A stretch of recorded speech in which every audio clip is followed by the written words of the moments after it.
So yes, അങ്ങനെ എൻ്റെ ആദ്യത്തെ വീഡിയോ ആണ്. എല്ലാവരും സപ്പോർട്ട് ഉണ്ടാവണം. ഓക്കെ. തിരിച്ച് ലക്കുകെട്ട് പോലീസ് ജീപ്പിൽ ഞെട്ടിക്കുന്ന പരാക്രമം നടത്തി പോലീസ് ഉന്നത ഉദ്യോഗസ്ഥൻ. അപകട മേഖലയായ അരൂർ തുറവൂർ ഉയരപ്പാത നിർമ്മാണ മേഖലയിൽ നിയമം ലംഘിച്ചും അമിത വേഗത്തിലും state crime records bureau DYSP V Anilkumar jeep ഓടിച്ചപ്പോൾ 5 വയസ്സുള്ള കുട്ടിയും ഒപ്പമുണ്ടായിരുന്നു. ഇതിലൊക്കെ ഞാൻ എന്ത് പറയാനാണ് ഗൈസ്? പോലീസാണ്, പോലീസിന്റെ ഉന്നത പദവിയിൽ ഇരിക്കുന്ന ഒരു ഉദ്യോഗസ്ഥനാണ് ഇത് ചെയ്തിരിക്കുന്നത്. അപകടകരമായ യാത്ര തടയാനായി 20 വട്ടമെങ്കിലും പോലീസ് സ്റ്റേഷനിലേക്ക് മനോരമ ന്യൂസ് സംഘം വിളിച്ചെങ്കിലും പോലീസ് എത്തിയത് 1.5 മണിക്കൂറിന് ശേഷമാണ്. 20 പ്രാവശ്യം 1.5 മണിക്കൂർ ശേഷമാണ് അവിടെ ഒരു പോലീസുകാരൻ എത്തുന്നത് തന്നെ. ഇതേ സ്ഥാനത്തോ നമ്മുടെ പോലെ ഒരു സാധാരണക്കാരനാണ് അത്യാവശ്യം പ്രശസ്തി നേടിയ ഒരു യൂട്യൂബറോ ഒരു ഇൻസ്റ്റഗ്രാം ഇൻഫ്ലുവൻസറോ ആയിരുന്നല്ലോ. ഇവരൊക്കെ ചറന്നെത്തിയനെ ഇതൊരു വലിയൊരു സെൻസേഷണൽ ന്യൂസ് ആക്കിയതിനെ ഓട്ടി ഉറപ്പാണ്, ഒരു ഡൗട്ടും വേണ്ട. അവരുടെ ലൈസൻസ് തന്നെ സസ്പെൻഡ് ചെയ്തന്നെ. കുറച്ച് സമയം ഈ ന്യൂസുകാർ അവരൊന്ന് ഫോളോ ചെയ്തിരും, അതായത് ഈ ജീപ്പിനെ അവർ ഫോളോ ചെയ്തിരും. അപ്പോൾ കണ്ട കാഴ്ചയിലൂടെ ഹോബനിച്ചു പോവാം. കുത്തിയതോട് ജംഗ്ഷനിലെത്തിയപ്പോൾ വണ്ടി സൈഡായി. അപ്പോഴാണ് ഡ്രൈവിംഗ് സീറ്റിലിരുന്നയാൾ ആദ്യമായി പുറത്തിറങ്ങുന്നത്. നേരെ നിൽക്കാൻ ബുദ്ധിമുട്ടുള്ളതുകൊണ്ടായിരിക്കും ജീപ്പിന് ചാരിയായിരുന്നു നിൽപ്പ്. തൊട്ടു പിന്നാലെ ബോണറ്റ് ഉയർത്തിവെച്ചു. പഴയകാല തീവണ്ടിയെ അനുസ്മരിപ്പിക്കുന്ന രീതിയിൽ ബോണറ്റിനുള്ളിൽ നിന്നും പുകയുയരുന്നു.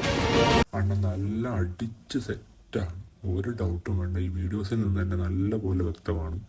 അടിച്ച് നല്ല സെറ്റായിട്ടാണ് അന്ന് ഇറങ്ങിയേക്കണം. എന്താണ് സംഭവിച്ചതെന്ന് ചോദിച്ചപ്പോൾ മറുപടി ഇങ്ങനെ: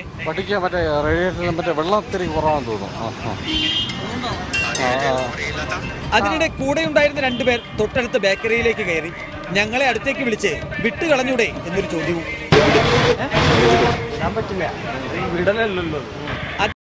എന്തെങ്കിലും ചോദിക്കുമ്പോ ഈ പോലീസുകാരന്റെ മറുപടി ഒരു അത്ര കോമഡി എന്ന് പറഞ്ഞാൽ അത്ര കോമഡിയാ.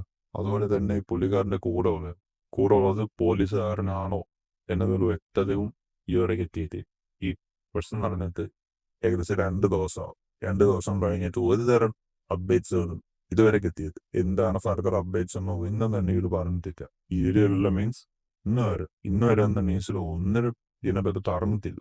അടുത്ത വീഡിയോയിൽ കാണാൻ പോകുന്നതാണ് ഏറ്റവും വലിയ കോമഡി എന്ന് പറയുന്നത്. പുള്ളിക്കാരൻ എവിടെ പോകുന്നു എന്ന് ചോദിച്ചപ്പോൾ പറഞ്ഞ ഉത്തരമാണ്: വണ്ടി ഓടിക്കേണ്ടത് അത്യാവശ്യം ഹോസ്പിറ്റലിൽ പോകാൻ വേണ്ടിയാണ്.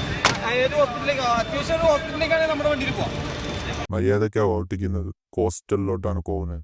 എന്തുതരം ഡിഫൻസ് മെക്കാനിസമാണ് പുള്ളിക്കാരനെതിരെ എഴുന്നള്ളിക്കുന്നതിന് ആർക്കും തന്നെ ഒരു തിരിയുമില്ല. പുള്ളിക്കാരൻ ഹോസ്പിറ്റലിലോട്ട് പോകുന്നത് എന്നാണ് പറയുന്നത്. പക്ഷേ ആ റോഡിൽ ഫുള്ള്, അതായത് എത്രയോ തവണ യൂട്ടേൺ എടുത്ത് കളിച്ച പുള്ളിക്കാരനാണ് പറയുന്നത് പുള്ളിക്കാരൻ ഹോസ്പിറ്റലിലോട്ടാണ് പോകുന്നത്. ആ പോലീസുകാരൻ ഇങ്ങനെ ചെയ്തു തുടങ്ങി എന്ത് കത്താണെന്ന് ആലോചിച്ച് നോക്കുക. ഒരു നിയമം നടപ്പിലാക്കിയ പോലും നിങ്ങൾ ലംഘിക്കുക, ആലോചിച്ച് നോക്കുക. പുള്ളിക്കാരൻ ഇത്രയും മദ്യവയ്ക്ക് ഒഫീഷ്യൽ വണ്ടി ഇങ്ങനെ കറങ്ങണമെങ്കിൽ പുള്ളിക്കാരൻ്റെ ധൈര്യം അല്ലെങ്കിൽ പുള്ളിക്കാരൻ പ്രിവിലേജാണ് എന്ന ബോധം പുള്ളിക്കുണ്ട്. കാരണം ഒഫീഷ്യൽ വണ്ടി ആയതുകൊണ്ട് ആരും എന്നെ കൈ കാണിക്കാൻ പോകും, ആരും തന്നെ മദ്യപിച്ചിട്ടുണ്ടോ എന്നറിയാൻ ഊതിറ്റിക്കുന്നില്ല.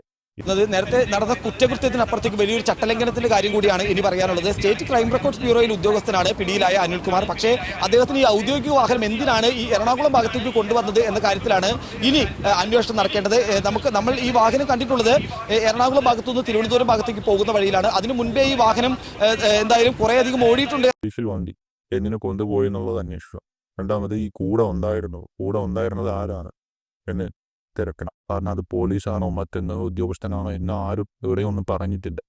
ഞാൻ വീഡിയോ എടുത്ത് റിയാക്ട് ചെയ്യാൻ കാരണം തന്നെ വേറൊന്നുമില്ല. കാരണം ഈ ഔദ്യോഗിക പദവിയിൽ ഇരിക്കുന്നവരെ ഇങ്ങനത്തെ എന്ത് ചെയ്യാൻ പറ്റും? ഇതിനെതിരെ സ്ട്രിക്റ്റ് ആയിട്ട് എന്തായാലും നടപടി ഉണ്ടായിരിക്കും. കാരണം പുള്ളിക്കാരൻ്റെ ലൈസൻസ് എന്തായാലും സസ്പെൻഡ് ചെയ്യണം, പുള്ളിക്കാരനെ ജോലിയിൽ നിന്ന് സസ്പെൻഡ് ചെയ്യണം. കാരണം ഒഫീഷ്യൽ വണ്ടി എടുത്തുകൊണ്ടാണ് ഇങ്ങനത്തെ പുള്ളിക്കാരൻ കാണിച്ചു. അതുപോലെ തന്നെ പ്രിവിലേജ് ആയിട്ടുള്ള നമ്മുടെ സൊസൈറ്റിയുടെ പ്രത്യേക പരിഗണന, ആ ഒരു തോട്ട് എല്ലാവരും നിന്ന് മാറിക്കും.